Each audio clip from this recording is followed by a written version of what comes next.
علماء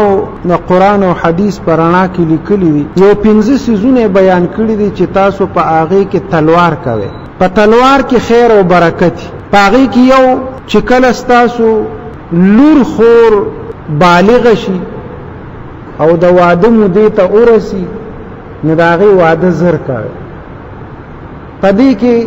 سستی مکوي، تلوار کوي. زمونږ د اسلافو دا طریقه ده او د صحابو د زمانی نه را روانه ده چې کله به مغوی کړه لور خور پیغله شوه نو بیا به د بل انتظار نه کوو چې یاره بل راشي او زمانه به لور خور غواړي. هغوی به په خپله دا کوشش کوو چې یاره بهترینه رشته ولا وګورم، ښه رشته ولا وګورم او دا لور واده. نو دا به شرم نه کوو چې یاره زه بل ته د خپل د لور د واده ویم چې زما د لور سره نکاح وکړه. په دې کې به شرم نه محسوسوم. موږ په دې خبره کې شرم محسوسو چې زه د خپل لور دپاره به بل چاته وینا کوم. حالان کې د هغوی دقه طریقه وه، د خدای حکم و، د پیغمبر وینا وه. هغوی به وی چې یاره خدای ویلی دي، پیغمبر ویلی دي چې تاسو لور خور پیغله شي نو بس تاسو د هغې د رشتې زرو کې رشته ولا وکړي، په هغې کې تلوار کوي. نو بیا به هغوی تلوار کول او د هغې فایده دا وي چې ډېرې زنانه د دې په انتظار چې ما پسې ښه رشته راشي په کورونو کې زړې شي او دوی د ښې رشتې د مالدارو خلکو، د صاحب جیداد د خلکو، د نوکر پیشو خلکو، ښه خاندان پسې ګرځي، دولت پسې ګرځي، لونه خویندې په کورونو کې زړې شي او واده وشي. هانکې پیغمبر علیه الصلاة والسلام فرمای وی تاسو حسب او نسب ته مه ګورئ، تاسو دولت ته مه ګورئ، تاسو حسن ته مه ګورئ، تاسو تقوا او پرهیزګارۍ ته وګورئ. دا درې څیزونه چې دي حسب، نسب، حسن، جمال او دغسې چې دولت، دا فاني څیزونه دي، دا ختمېدونکي دي، نن شته او سبا نشته. نو تاسو تقوا او پرهیزګارۍ ته وګورئ. دا الک تقوادار دی که نه دی، دا جینۍ تقوادار ده او که نه ده، بس دغې ته وګورئ او رشته وکړي، زر رشته وکړي. او بیا د هغې غلط اثرات په معاشره باندې پروزي. څومره چې ودونه ډیر کیږي، نکاحونه ډیر کیږي، زنا لارې کمیږي. او چې نکاحونه نه کیږي نو بیا د زنا عام کیږي، زنا په معاشره کې زیاتیږي، بے حیايي په معاشره کې زیاتیږي. نو پیغمبر علیه الصلاة والسلام فرمایي چې تاسو الک او جنې چې کله بالغ شي نو تاسو د هغې نکاح کې تلوار کوئ، واده کې تلوار کوئ چې زر واده شي. دویم څیز پیغمبر علیه الصلاة والسلام بیان کړی دی چې تاسو باندې د چا قرض وي، د قرض ادا کولو کې تلوار کوي. بس د چا قرض دی نه باندې نو چې نن د سره پیسې وي نو دې ته مه ګوره چې یاره دا پیسې به زه خیر دی لږ ایثار کړم، په دې به نور ضرورت پوره کړم او قرضداري له بیا ورکړم. نه، په قرض کې ورکولو کې تلوار وکړه. مونږ په قرض اغشتلو کې تلوار کوو، ورمنډه وو چې زر دا قرض واخله، خو په قرض ورکولو کې بیا تلوار نه کوو. بیا نن بشي، سبا بشي، در به کو پیدا بشي، ته زمونږ ورور یو کال به راته ګورې، نور به م راته ګورې. نو بیا مونږ تلوار نه کوو، په دغې کې ورکولو کې تلوار نه کوو، اغشتو کې ډېر ښه تلوار کوو. نو پیغمبر علیه السلام فرمایي چې تاسو قرضداري له قرض زر ورکوئ. او زمونږ معاشره کې دا مصیبت دی. زه نفلي عمرې لازم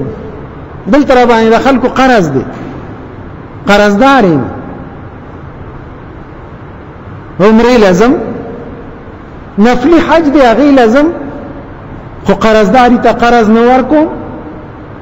هلته را باندې د هغه حق دی، پردی حق دی را باندې، یعنی پردی حق ورکول دا فرض دی. او نفلی عمره نفل دی، حج نفل دی، که په چا فرض نه وي. نه هلته چونکې زه نوم کیږي د حج ورځ را نزي هر کال زه حج لازم خلق په بیا وایي چې یاره سخت کال حج لا نه سخت کال پر روزه کې عمرې لا نه نه دی وجه زه عمره نه پرېدم حج نه پرېدم قرضدار سره به ګورو بیا پیغمبر علیه السلام فرمای قرضداري ته حق ورکه حقدار تخپل حق په وخت باندې ورسوي دا د پیغمبر علیه السلام بیان نو پیغمبر علیه السلام فرمایي چې تاسو باندې کله قرض وي نو په قرض کې تلوار کوي او دریم سیس پیغمبر علیه السلام فرمایي چې کله یو سړی وفات شي د الله یو بنده وفات شي نو په خخولو کې تلوار کوي هغه کې چې دینه تاخير مکوي د دې لپاره تاخير چې یاره رشتہ داری دی او هغه راځي به لری زینا نو هغه ته یې ساري هغه به یاره رسی یا به نه رسی خامخا خلق تاخير کوي ما داسم کتلی دی په مقبره کې وته په ګنټو یې خو دی جنازه وش چونکه جنازې له خو دنیا راغلی ناغه فارغ کی او مړ دقه په مقبره کې پروتي خخی نه ترغه وخت پورې چې اورګه دار رشتہ دار ورس په ګنټو په مقبره کې پروتي نو کراشي نو څه چل بوش هغه ژوند کولی شي او نن سبا خو دا سه دور د ضرورت نشته دی خبرو صرف لیدل وی کنه نور خصونی او لیدل خو نن سبا په موبایل باندې کی ته دا هغه دوبه نه څه شي راځي دلته دعا ور پسې هغه زینم را رسی او لیدل ور پسې هغه زینم کیږي ته به اوخی د دې زین لیدونه خلید الالتکی ټول جنازه بم د توخی د قبر خخول بم د توخی مړی بم د توخی ژوندۍ بم د توخی چې څومره خلق تعالی دواله دلته کلی تراغلی دی هغه بم د توخی یوازې مړی نه نو ضرورت څه تاخير ته او راتلو ته ضرورت چې ته مړی هغه لپاره یې ساره نو پیغمبر علیه الصلاۃ والسلام فرمای چې کله فوتګي وشي مړی وشي نو تاسو دا هغه په خخولو کې تلوار کوئ حضرت عمر رضی الله تعالی عنہ چې کله وفات کېده نو یو څو وصیتونه وکړل یو وصیت دا وکړ وی چې مال قبر کنه نو قبر را له مختصر شانته وکنه وي تاسو غټ قبر را له جوړوي چې خلک وی چې را دا قبر خو ډیر غټ دی کزه دا خدای خوښ شوما او زما اعمال خوښ شو الله به دا تن قبر را باندې روخار فراخ کی او کنه ما ته تاسو ډیر غټ قبر کنيستي خو چې زه د الله نه خوښ شم نو دا قبر برا باندې راتن کی او زما دا پخته او په یو بل کې ورکی او مال به الله عذاب راکړي نو قبر را له مختصر شانته او کنه او کفن چې راکوي نو قیمتي کپڑا کې مرا کوي مختصر معمولی کپڑا کې را له کفن راکې کزه دا الله خوښ شم او زما اعمال الله ته خوښ شو نو الله به د جنت بهترین لباس مال راکي او کنه زه د خدای خوښ نشم نو که تاسو ما ته ډېری قیمتي کپڑے چولی دا کپڑے بمرانه وباسي او زما قسم په خدای چې سرمن برانه الله وباسي کپڑے خو پرې نو مال مختصر کفن راکي او وی فرمایل وی ما زر یو سه زر مخخ کې زما په خخولو کې تلوارو کې نو که زه نیک عمل یم چې خپل عمل له ورسم او که زه بد عمل یم چې ستاسو د سر نه بوج دي چې کوشي زر کوشي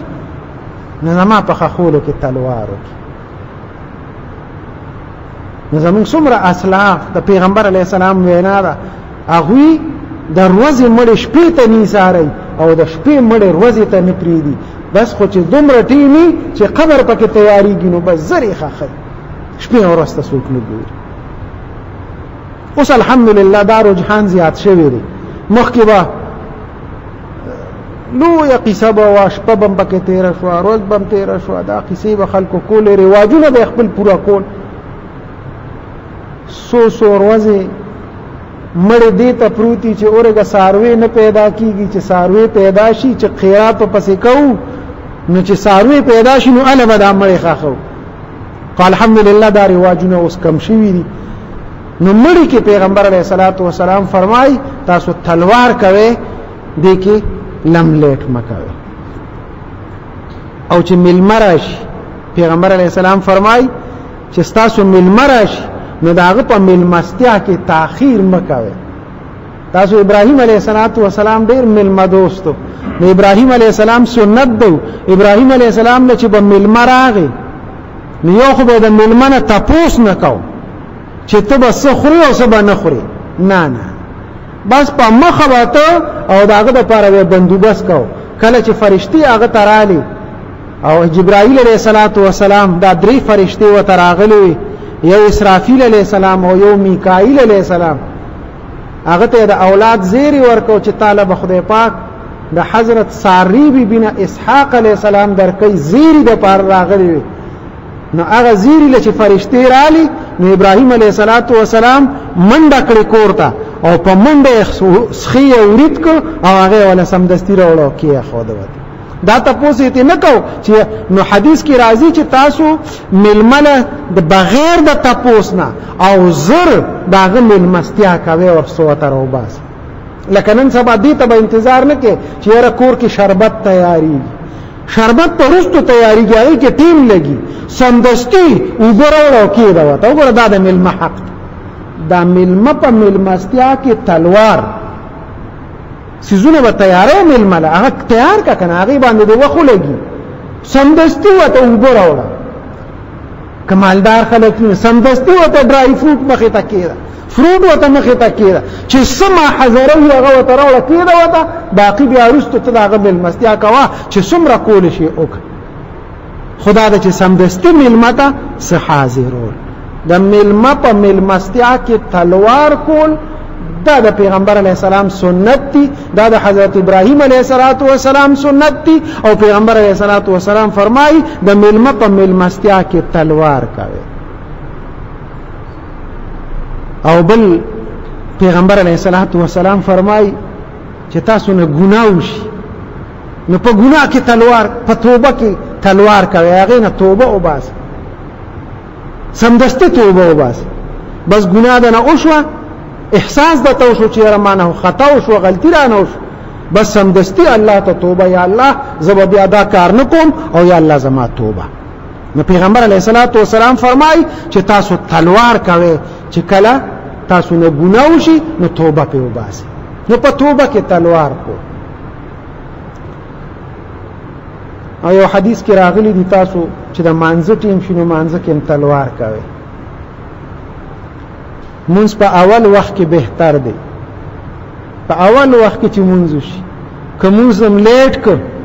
کې دي شیطان دې لګېدلې دی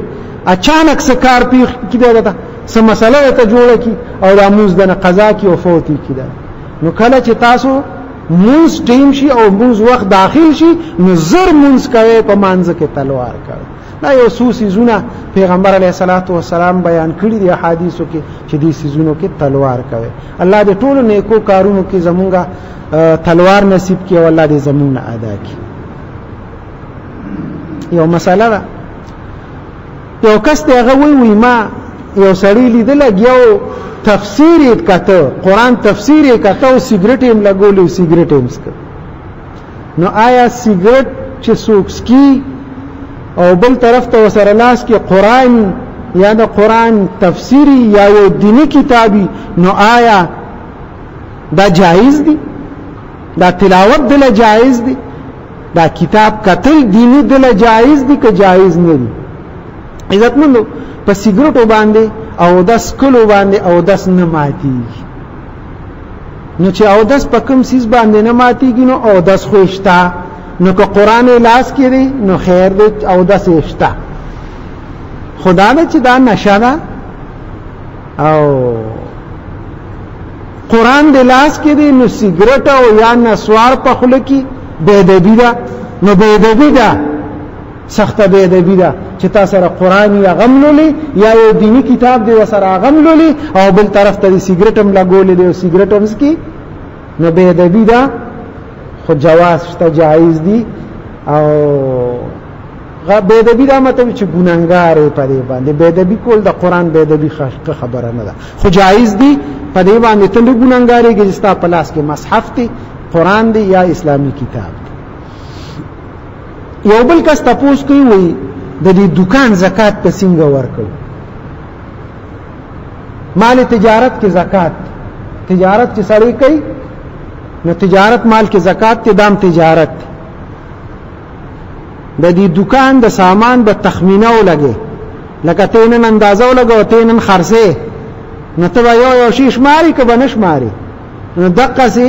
کال تیر شو پتا باندې ته صاحب نصاب کال پتا باندې تیر شو د زکات ورځ رالی نو ته بنن د دې دکان ټول سامان سودا هغه به یو لیست جوړ کی چې را دا دکان زما د سونه پیسو دی دا 1 لک روپو دی نو بیا چې پتا باندې څومره قرضې دی هغه ته وباسي ستا څومره مال دی څومره باندې قرضه ده نو قرضې ته بنها کا ختمه کا او باقی چې څومره مال پاتې شو دا غینه زکات دی ما زکات پته ورکی 1 لک پس 2000 روپے نو دا د زکات د مال تجارت د دکان مال تجارت دی نو د دینه زکات ورکول دا لازم دی ورکوي په دې طریقه باندې حساب دی